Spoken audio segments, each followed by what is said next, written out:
Let's talk about orthogonal vectors. I'm going to give you two different definitions. The first one is really the actual definition. It says two vectors u and v are orthogonal if and only if their dot product is 0. Now the second one is really a consequence of the first, but it's fundamental. So you can think of this as a second definition. Two vectors u and v are orthogonal if they meet at a 90-degree angle, or if one or both of them is the 0 vector. So I've got an example here. The vector 2, 3, and 6, 4, 6, negative 4 are orthogonal. And you can see that in a couple of ways. One way is just by taking their dot product. If you do 2, 3, and you dot it with 6, negative 4, you get 2 times 6 plus 3 times negative 4. Of course, that's 12 plus negative 12 is just 0. If you were to plot this in the plane, 2, 3 is going to look something like this, and 6, negative 4 is going to look something like that. And they will meet there at a 90-degree angle. I want to play around with another idea for a second. If you're given some vector in the plane, let's say we've got this vector here. How many vectors are orthogonal to it that are still in R2? And the answer is there are infinitely many, because what you can do is you can come down here and draw a line going through here at 90 degrees.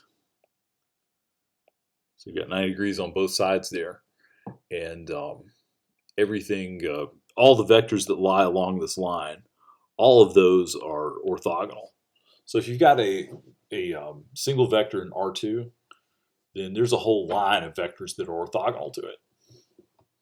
This next question down here says, find all the vectors in R3 that are orthogonal to 1, 4, 2. Well, before we do that, let's think about a vector in three-dimensional space. If you have a vector in three-dimensional space, and you want to think about how many vectors are orthogonal to it, the answer is, again, going to be infinitely many. And let's look at a demonstration of that. If you have, let's say this is my vector, and let's say that it's right here, this is the origin. There is a whole plane of solutions back here. Anything that sits in that plane is going to be orthogonal to it, as long as that plane meets it at a 90-degree angle. So you have a whole plane of solutions. So let's look at solving this problem. Find all the vectors in R3 that are orthogonal to 1, 4, 2. Okay, how you would do that is you'd say, well, let's let x, y, z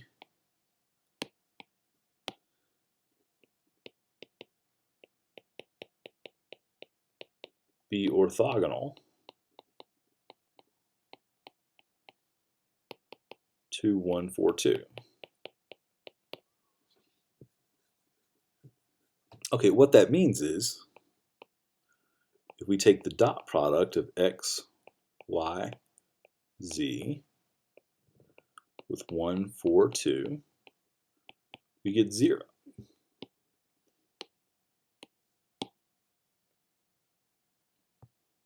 All right, so if we take that dot product and write it as an equation, then what do we get? We get x plus 4y plus 2z equals 0. Well, that's only a single equation, but it's a system of a single equation, and you can solve it out for x. Let's think of this like a you can think of this like a augmented matrix, because it is an augmented matrix, but it's a very simple one. And if you row reduce this thing, well, actually, it's already row reduced. You got 1, 4, 2, 0. So reading this off, you get x is equal to minus 4y minus 2z.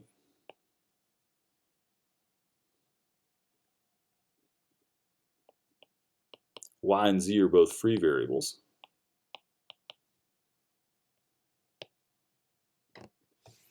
So this gives you a recipe for all of the vectors that are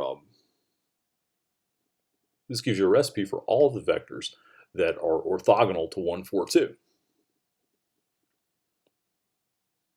You could break this up into minus 4, 1, 0 times y plus negative 2, 0, 1 times z.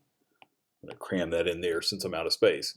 But those two vectors there, together, these two vectors span all of the vectors that are orthogonal to 1, 4, 2. So I guess you could write your answer like this or like this over here. And it makes good sense that you get a whole plane of solutions when you have two free variables. There I am. All right, how many unit vectors are orthogonal to 3, 1? Find them. Okay, this is an interesting question. So you got 3, 1. It looks like here, roughly. So we've got infinitely many vectors that are orthogonal to this. The ones that lie along this line. But only 2 of them are unit vectors. One that's here, and one that points down there. So the answer is there are 2 of them. And now how can we find them? Well, let x, y be orthogonal to 3, 1. All right, then that means that their dot product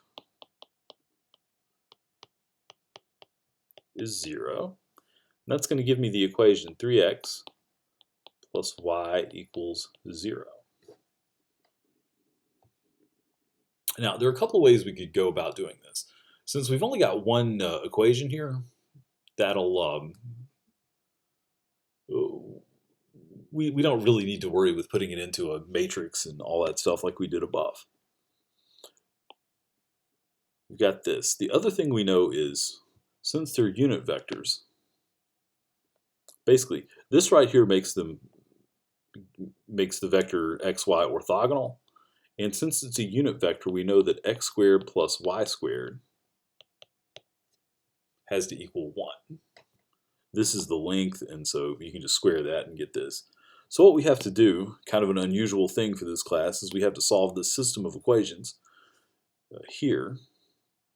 The unusual bit is that one of these is not a linear equation. But we can solve this pretty easily. This top equation you can rewrite as y equals minus 3x. So we'll just replace the y here with minus 3x.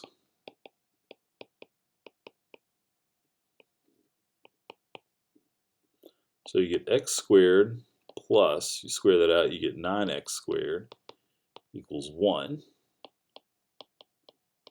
So 10x squared is 1.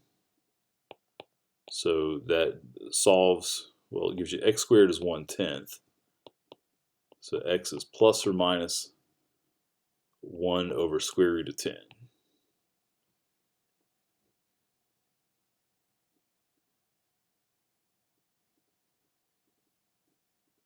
So let's see the y's that go with them.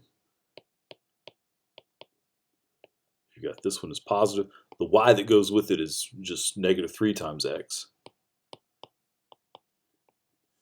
And you also have negative 1 over root 10. The y that goes with it is going to be 3 over root 10. So those are our 2 unit vectors that are orthogonal to 1, 3.